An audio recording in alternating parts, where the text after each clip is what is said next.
Chapter 1. The Cold Embrace of Loneliness. The rain had been relentless for hours, a steady cascade of icy droplets soaking through the tattered cloak that the alien girl clung to for warmth. The streets were nearly empty in this part of the city, only the occasional silhouette of a weary laborer making their way home beneath the dim, flickering streetlights.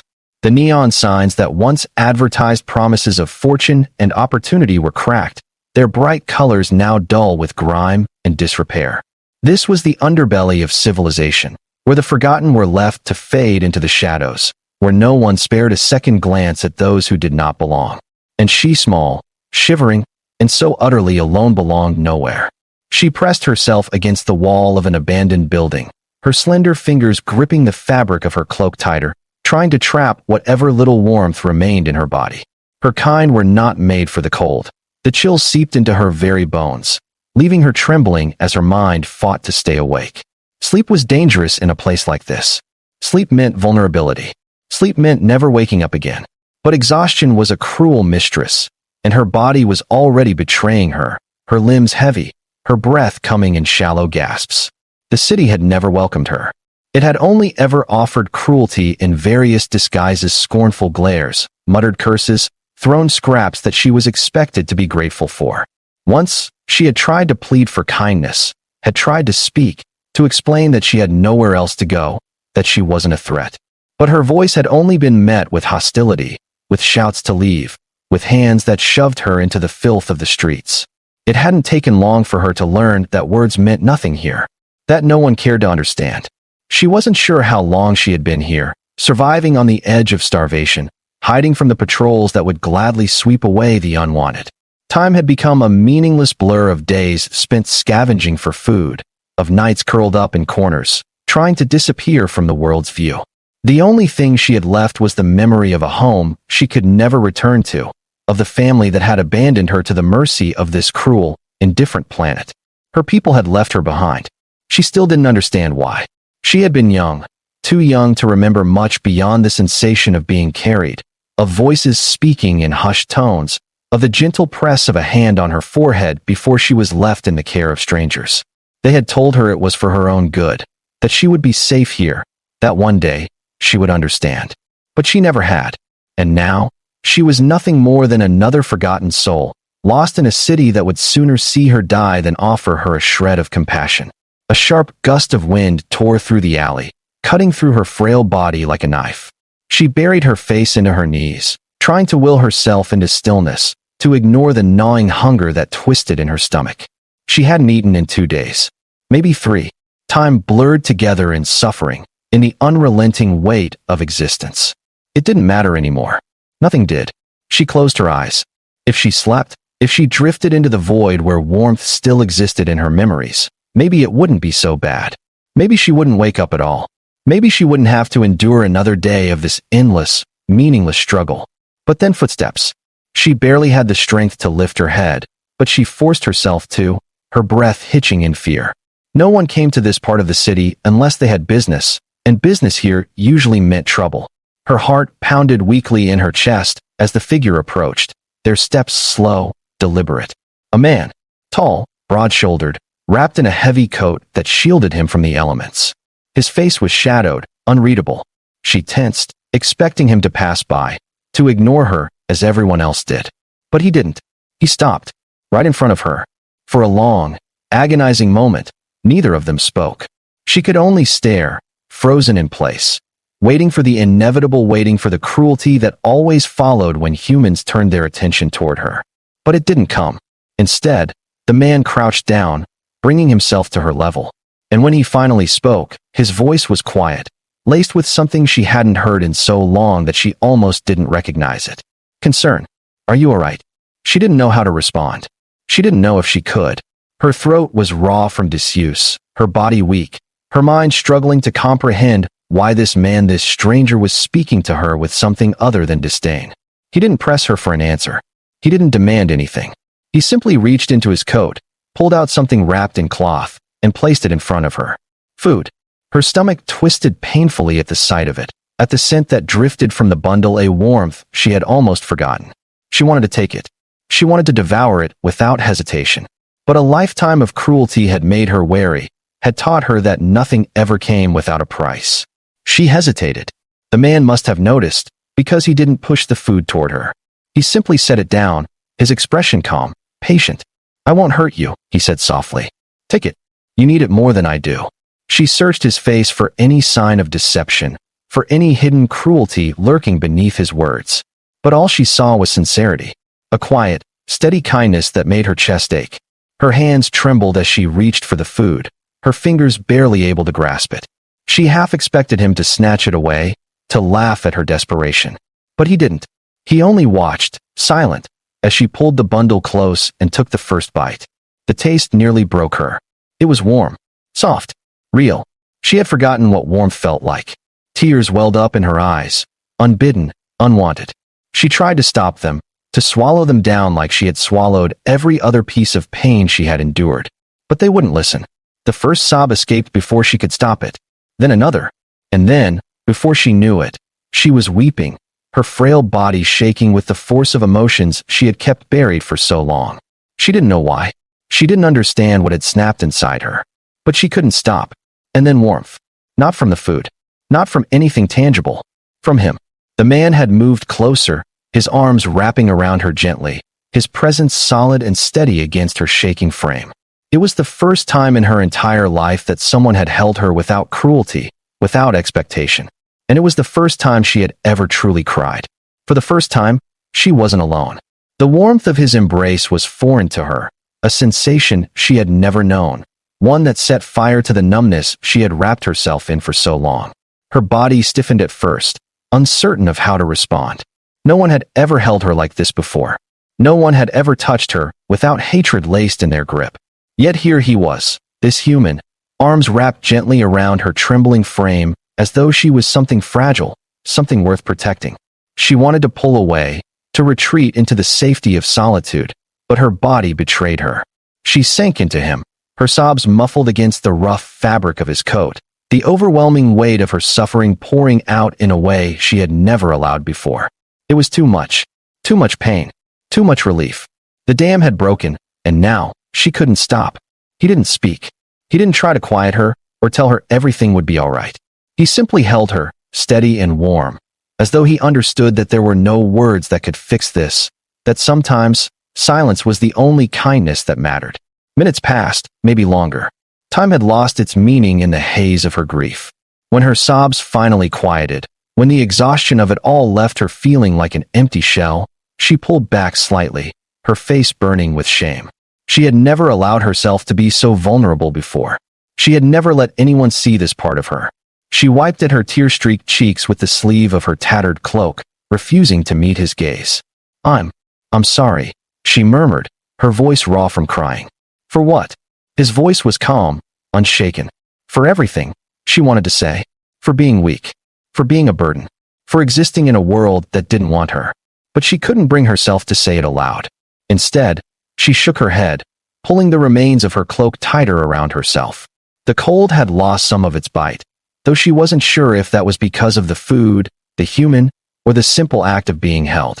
He studied her for a long moment before exhaling softly. "You shouldn't be out here," he said. "Especially not like this." She scoffed, though the sound was more tired than bitter. "And where else would I go?" His brow furrowed, as though he hadn't considered that question before. "You don't have a place?" She let out a humorless laugh. "If I did, I wouldn't be here." He was silent for a beat. Then, "Come with me." She stiffened again, instincts screaming at her to be wary. The world had not been kind to her. Every offer of help had always come with strings attached, with expectations she couldn't meet. "I don't even know you," she whispered. "I know," he admitted. "And you don't have to trust me. But I can't leave you out here." She should say no. She should get up, vanish into the night, disappear as she always had before. But the warmth of the food still lingered in her stomach. The ghost of his embrace still clung to her skin. And for the first time in longer than she could remember, she didn't want to be alone. So, against all logic, against every instinct she had honed for survival, she whispered, "Okay." And just like that, her life changed. Chapter 2. A New Kind of Warmth. The walk through the city was silent, the human leading the way as she followed cautiously behind, her eyes darting around in search of threats. She still didn't know if she could trust him. She didn't even know his name. But the alternative was staying out in the cold, waiting for starvation or exhaustion to claim her, and that was not a fate she wanted to return to. The streets gradually became less desolate as they moved toward the city's outskirts. Here, the neon lights weren't as broken, and the buildings, though old, still stood strong against the test of time. She had never dared to come this far before. The further she had wandered from the slums, the more hostile people had become. But now, walking with him, no one gave her a second glance. No one threw insults or spat at her feet.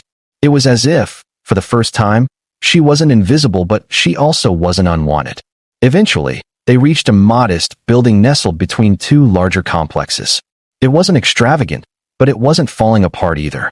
A simple home, a place where someone lived without fear of being cast aside. He unlocked the door and stepped inside, then turned to her, gesturing for her to follow. It's not much, but it's warm.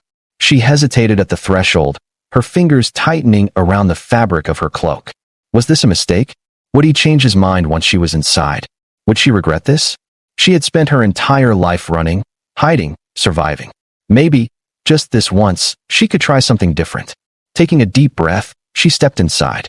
The warmth hit her instantly, wrapping around her like an embrace she hadn't known she needed. The air smelled of something unfamiliar but pleasant, a mix of old wood, spices, and something faintly metallic. It was a lived-in space, cluttered but not messy. Books lined the walls, stacked in haphazard piles. A small table sat near the window, a cup of something half-finished resting atop it. It was cozy. He shrugged off his coat and tossed it onto a chair before glancing at her. "You can sit wherever," he said. "I'll get you something dry to change into." She blinked, unsure of how to respond. No one had ever offered her such simple kindness before. No one had ever treated her like she was just another person. She stepped further inside, her fingers trailing along the spine of a book as she took in her surroundings. The room was filled with remnants of a life she couldn't even begin to understand. A life that had space for books, for warmth, for comfort. A life that had space for her. The realization was almost too much. By the time he returned, holding a bundle of warm clothes, she was still standing in the same spot, frozen by the weight of it all. "Here," he said, offering them to her. "They might be a little big, but they're dry." She reached out slowly, as if expecting the offer to vanish the moment she touched it. When her fingers finally curled around the fabric, she swallowed the lump in her throat and whispered, "Thank you." He smiled then. A real smile. Not one laced with pity or obligation, but something genuine. "What's your name?" he asked. She hesitated. No one had asked her that in so long. She had almost forgotten what it felt like to be called by something other than an insult. "Lyra." He nodded. "I'm Elias." She let the name settle in her mind, unfamiliar yet comforting in its simplicity. For the first time in her life, she had a name and someone who cared enough to ask for it. For the first time in her life, she wasn't just a shadow in the streets. She wasn't alone anymore. And maybe, just maybe, she didn't have to be unloved either. Lyra held the bundle of dry clothes in her trembling hands, the fabric soft and unfamiliar against her fingers. She had never owned anything like this before. Clothes that weren't ragged, that weren't stolen or patched together from scraps. The weight of them in her arms was almost too much. A simple gesture, yet it threatened to break her in ways she wasn't prepared for. Elias didn't rush her. He simply stood there, his presence steady, waiting, giving her the space to process everything. It was a kindness she wasn't used to, and it made her chest ache with something she couldn't name. "The bathroom is down the hall," he said after a moment. "Take your time." She nodded, her voice lost somewhere in her throat, and turned toward the direction he had pointed. The warmth of the house followed her, wrapping around her like a blanket she wasn't ready to trust yet. She had spent too long in the cold, too long in the darkness, and now this was almost painful in its unfamiliarity. The bathroom was small but clean. The mirror above the sink was cracked along one edge, but it reflected her image clearly enough. She barely recognized herself. Her face was gaunt, her skin pale, her dark eyes hollowed with exhaustion. Her tangled hair clung to her damp forehead, and the alien shimmer of her skin had dulled beneath layers of grime. She looked like a ghost, something that didn't belong in a place like this. Slowly, hesitantly, she peeled off the wet, tattered remains of her cloak and clothing, shivering as the cold air touched her bare skin. She stepped into the small shower, twisting the knob hesitantly. The moment warm water hit her body, she nearly collapsed. It was too much. Too much warmth, too much comfort, too much everything. She braced her hands against the tiles, her breath shuddering as she forced herself to stay upright. She scrubbed away the dirt and grime, watching as it swirled down the drain, disappearing as though it had never existed. It was almost symbolic, as if she was washing away the remnants of the life she had barely survived.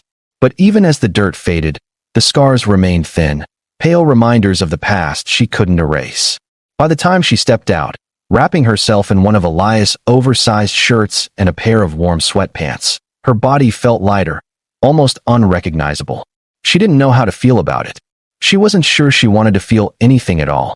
When she finally emerged from the bathroom, Elias was in the small kitchen, setting down a bowl of something warm on the table. The scent of spices and something rich filled the air, and her stomach twisted painfully in response. "I didn't know what you liked," he said, rubbing the back of his neck. "So I just made something simple. You don't have to eat it if you don't want to." She blinked at him, trying to comprehend the idea that she had a choice. That she could say no, and he wouldn't punish her for it. She moved to the table slowly, her movements hesitant. She didn't sit at tables. She didn't eat real meals. She scavenged. She stole. She survived. But this was something entirely different. The chair creaked slightly as she lowered herself onto it, the warmth of the food radiating up to her face. She picked up the spoon with fingers that still trembled from exhaustion, scooping up a small bite. The first taste sent a shock through her system. Warmth. Richness. Something filling, something nourishing. She had forgotten what real food tasted like. Her hands shook harder as she took another bite, then another, unable to slow herself down. She wasn't just hungry, she was starving, her body desperate for sustenance after weeks, months, years of deprivation. Elias didn't say anything as she ate, but she could feel his gaze on her, watchful but not judging. He was giving her space, and she was grateful for it. By the time she finished, she felt like she could breathe again.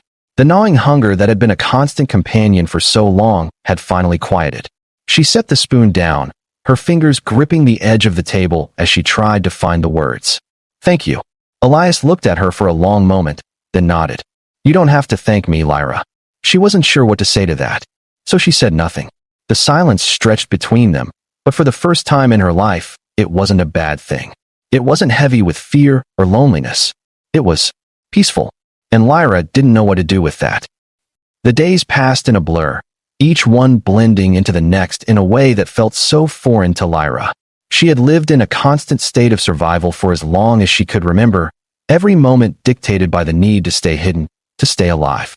But here, in Elias' small home, she was learning something entirely new. She was learning how to exist. It wasn't easy. At first, she flinched at every unexpected noise, at every movement Elias made that she didn't anticipate. She ate too quickly, afraid the food would be taken away before she could finish. She woke up in the middle of the night, gasping for air, the phantom sensation of cold and hunger still gripping her even though she was wrapped in warm blankets. But Elias never rushed her. He never demanded anything from her. He simply existed alongside her, patient, steady. He worked long hours, but every night, he returned. He always brought food. He always asked how she was doing. And slowly, impossibly, she began to believe that he wasn't going to abandon her. The first time she truly laughed, she startled herself. Elias had been fixing something on a small device in the living room, muttering curses under his breath as he fumbled with the wires. When it sparked unexpectedly, he let out a yelp, dropping it like it had personally offended him. Something about it was so ridiculous, so different from anything she had ever experienced, that the laughter bubbled out before she could stop it. Elias turned to look at her, blinking in surprise. Then he grinned. "Glad to know you find my suffering entertaining." She covered her mouth, trying to smother the sound, but she couldn't stop the small smile that tugged at her lips. She had forgotten what this felt like. She had forgotten what it meant to just be. One evening, as they sat by the small window, watching the distant city lights flicker, Lyra finally asked the question that had been lingering in the back of her mind. "Why are you doing this?" Elias didn't answer immediately. He exhaled slowly, leaning back in his chair, his eyes distant. "Because I know what it's like to be alone," he said finally. "To feel like the world doesn't want you." She stared at him, waiting. He sighed. "I grew up on my own. No family. Just me in the streets. I got lucky, found people who helped me when I needed it most. but I know what it's like to have no one." He turned to her then, his expression unreadable. "And I couldn't just walk away when I saw you." She swallowed hard, his words settling deep in her chest. For the longest time, she had believed no one would ever care for her, that she would always be alone. But Elias had seen her, and he had stayed. She looked down at her hands, gripping them tightly. "I don't know how to do this." "Do what?" "Be here. Be normal." Elias smiled, gentle and warm. "Then we'll figure it out together." And for the first time, Lyra allowed herself to hope that maybe, just maybe, she wasn't abandoned anymore. Maybe she was finally home. Chapter 3, Learning to Be, continued. The days stretched into weeks, and Lyra slowly began to understand what it meant to live instead of merely survive. The constant tension in her shoulders didn't disappear overnight, nor did the nightmares that gripped her in the middle of the night, dragging her back to the cold streets where she had once been nothing more than a shadow. But each morning, she awoke to warmth, to the scent of food cooking in the kitchen, to the quiet hum of a machine Elias was tinkering with, to the sound of someone moving in the same space as her without hostility. At first, it was overwhelming. She wasn't used to routine, to the idea that food would always be there when she needed it, that she wouldn't be thrown out the moment she became a burden. She flinched less at sudden noises, though the instinct to retreat still lingered at the edges of her mind. But Elias never rushed her. He let her move at her own pace, let her exist without expectation, and that, more than anything, allowed her to slowly accept the impossible truth. She was safe here. One day, after dinner, she found herself sitting across from Elias at the small table, watching as he cleaned one of his mechanical tools with practiced ease. She hesitated before speaking, her voice softer than usual. "You never asked me about before." Elias glanced up, setting his tool down. "I figured you'd tell me when you were ready." She looked down at her hands, fingers twisting together. "I don't remember much of my home," she admitted. "I was young when I was sent away. I think my parents were trying to protect me, but I don't know from what." Elias remained silent, letting her continue. "I was supposed to be taken in by someone, but something went wrong. The people who were supposed to help me abandoned me instead. After that, I learned how to survive on my own." She swallowed hard. "No one wanted me."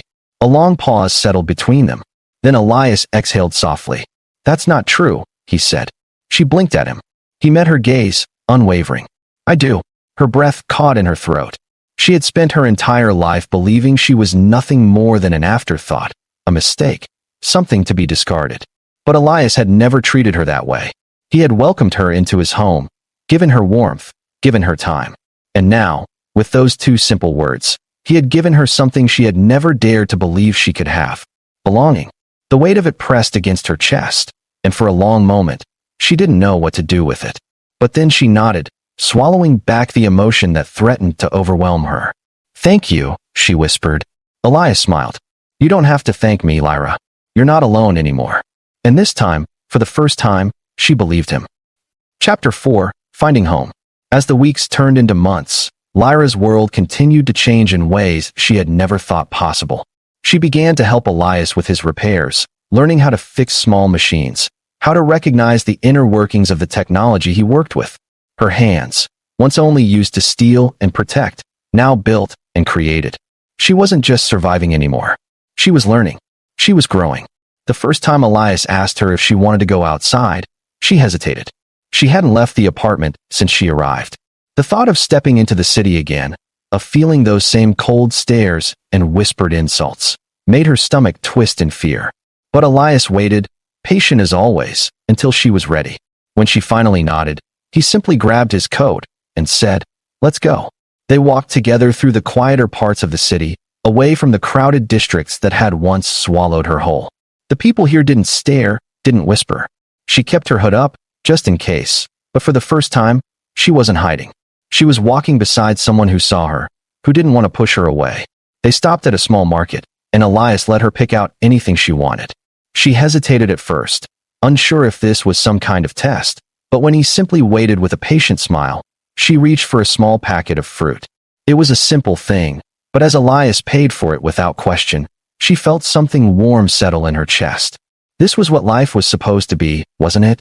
Not just scraping by, not just surviving, but living.